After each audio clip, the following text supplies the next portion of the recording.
CPI data से market पे क्या इफेक्ट पड़ेगा? 15 जुलाई 5:30 बजे सीपीआई डाटा आएगा और इससे मार्केट किस डायरेक्शन में जा सकती है, बेरिश या बुलिश। मैं भी आप लोगों को थोड़ा डिटेल में गाइड करूंगा। कोशिश कीजिएगा जो चीज़ जैसे बताई जाए वैसे ही करें, क्योंकि मैं खुद भी वैसे ही करने वाला हूँ। सबसे पहली चीज़, मैंने आप लोगों को सोलाना का 168 पे बोला था कि अगर इससे ऊपर हमें ब्रेकआउट नजर आएगा तब हम एंटर होंगे। आप में से बहुत से लोग 167 के आसपास एंटर हुए, जो कि मैंने रिकमेंड नहीं किया था। अभी आप लोग जो पूछ रहे हैं कि अब क्या करना चाहिए, मैंने 159 पे, अभी जो 159 पे सोलाना ट्रेड हो रहा है, मैंने 159 पे 25% से सोलाना में एंट्री ले ली है और 148 149 के आसपास आप लोगों का लिमिट ऑर्डर लगा होना चाहिए। 149 पे मैं सोलाना मजीद बाय करूंगा 25% से। मैं आप लोगों को वो स्ट्रेटेजी बता रहा हूं जो कि आप लोग अगर सीपीआई डाटा को लेकर बेरिश हैं, जो कि आधे से ज़्यादा लोग इस वक्त यही बोल रहे हैं कि सीपीआई डाटा मार्केट के लिए नेगेटिव साबित होगा। और मैं आप लोगों को एक चीज़ बता दूं, लो टाइम फ्रेम पे थोड़ी बहुत मार्केट वॉलेटाइल ऑब्वियसली बात है होगी, लेकिन मैं लो टाइम फ्रेम पे भी मार्केट को खास बेरिश नहीं देख रहा। हाई टाइम फ्रेम पे तो मार्केट है ही बुलिश। आप लोगों को कोई भी टिप्स नजर आते हैं बाय करो। सोलाना 149 के आसपास मेरा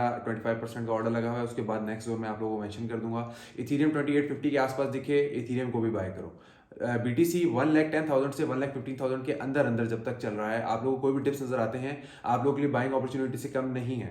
ऑल्ट्स के अंदर पंप नहीं आ रहा, वो एक अलग डिबेट है। अभी सीपीआई डाटा जो है वो एक ऐसी चीज है, इसे कहते हैं कंज्यूमर प्राइस इंडेक्स, जो कि एक्सपेक्टेड है 2.6-2.7% आना, और जो कि आ सकता है क्योंकि हमें यूएस के अंदर ऑयल प्राइसेस और फूड प्राइसेस के अंदर हमें जो है एक महंगाई दिखी है। उस महंगाई की वजह से सीपीआई डाटा फोरकास्ट किया जा रहा है कि ज़्यादा आएगा। अगर वो आता भी है तो लो टाइम फ्रेम पे इफेक्ट कर सकता है, लेकिन हाई टाइम फ्रेम पे वो इफेक्ट नहीं करने वाला। आप लोग नोट करना, जब तक 1,10,000 से बीटीसी ऊपर है, अभी भी मैं आप लोगों को बोल रहा हूँ 1,10,000 1,09,000 से ऊपर है, तब तक आप लोग समझ लो हम सेफ जोन के अंदर हैं। इतनी रिट्रेसमेंट तो बीटीसी करेगा ना। अब इतना ज़्यादा पंप होने के बाद आप लोग कहते हो कि बिल्कुल ही वो नीचे ना आए, तो ऐसा हो नहीं सकता। मार्केट है, इतनी अप एंड डाउन तो होती है, लेकिन वो अपॉर्चुनिटी से कम नहीं है। इंस्टीट्यूशंस वाले, मैं आप लोगों को बता रहा हूँ, बड़े बड़े इंस्टीट्यूशंस जो हैं वो इस वक्त बाइंग के लिए बैठे हुए हैं। अगर आप लोगों को लगता है ना कि यार ये जो नीचे आ रहा है ये और वो हो रहा है, इंस्टीट्यूशन स्टिल अभी भी बाइंग कर रहे हैं। और अभी भी बहुत से ऐसे इंस्टीट्यूशंस हैं जो अभी आप लोगों को आजकल 1 2 3 दिन के बाद आप लोगों को बहुत से इन्फ्लुएंसर्स बता रहे होंगे फलाने इतना बाय कर लिया, फलाने इतना बाय कर लिया। मैं आप लोगों को बता रहा हूँ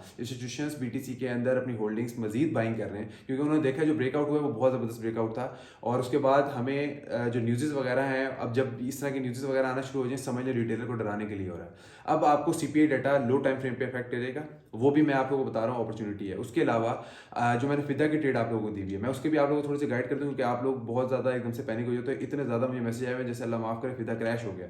आप लोगों को जब स्पॉट पे टीपीएसएल दिया हुआ है तो अल्हम्दुलिल्लाह हमारा पीछे लिंक का टीपी हुआ है, फिदा का मैंने पहले भी टीपी कराया, ये चीज़ें आम है, ठीक है। और अभी भी एसएल लगा नहीं है, लेकिन आप लोगों को मैंने एक स्ट्रेटेजी बताई होती है। डीसीए का क्या फायदा होता है, आप लोग समझते हो कि एंट्री के बाद जो प्रॉफिट हो रहा है वो 4% का हो रहा है, ठीक है। हमारी एंट्री प्राइस 0.0824 के आसपास है, और जो टीपी अगर होता है तो 4% हो रहा है। आप लोगों के माइंड में ये कि अगर एसएल होगा तो एसएल ज़्यादा है, नहीं।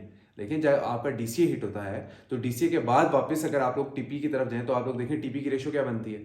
हाँ, डीसीए लेने के बाद एसएल लगे तो ऑब्वियसली बात है एसएल भी ज्यादा है, लेकिन उसके बाद अगर टीपी लगे तो टीपी भी ज्यादा है अगर डीसीए के बाद लग जाए टीपी। तो आप लोग थोड़ा सा रिस्क को समझा करें कि अगर आप लोगों को एंट्री बताई जा रही है तो किसी वजह से बताई जा रही है, उसके अंदर टीपीएसएल मेंशन करने की कोई वजह होती है। और बहुत से लोग ऐसे होते हैं जो एकदम से फ्यूचर्स में घुस जाते हैं। फ्यूचर्स मैं ना रिकमेंड करता हूँ, फ्यूचर्स हराम। एक फिर वही बात आ जाती है, हर वीडियो के अंदर मैं बोलता हूँ, आप लोग भी तंग आ गए होंगे यार ये बोलता रहता है, लेकिन मैं कहने का मतलब ये आप लोग को ज्यादातर लोग मैसेज करते हैं, आप लोग फ्यूचर्स में घुस जाते हो। कोई भी एंट्री बताओ आप फ्यूचर्स में घुस जाते हो।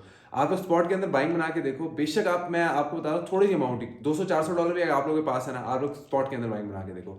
स्पॉट के अंदर आप लोग मार नहीं खाओगे। स्पॉट के अंदर क्या होगा, 200 से 190 हो जाएगा, 180 हो जाएगा, 70 हो जाएगा, कोई नहीं वापस रिकवर हो जाएगा। लेकिन फ्यूचर्स के अंदर वो 200 खत्म हो जाएगा, फिर आप लोग बैठे हो गए हम तो लिक्विडेट हो गए, जीरो हो गए। खैर ये एक अलग डिबेट है। आप लोगों को जो चीज़ एज इट इज बताई जा रही है कोशिश करें वैसे ही करें। जो जोन्स मैंने आप लोगों को बताया 110 से 115 के अंदर आप लोगों को बाइंग नजर आए, आप लोग सोलाना इथेरियम के अंदर बाइंग्स बना सकते हो। जब तक हमें स्ट्रक्चर प्रॉपर शिफ्ट होता हुआ नजर नहीं आ जाता हम मार्केट से एग्जिट नहीं लेंगे। बाकी कोई भी आप लोगों को सवाल हो मेरे से कमेंट्स में पूछो, इंशाल्लाह उम्मीद करता हूँ आप लोगों को मेरी वीडियो सारी समझ आती होंगी। लेकिन कोई भी चीज़ समझ नहीं आती तो मेरे से कमेंट्स में पूछा करें, मैं आप लोगों को डिटेल में गाइड करूँगा। Thank you.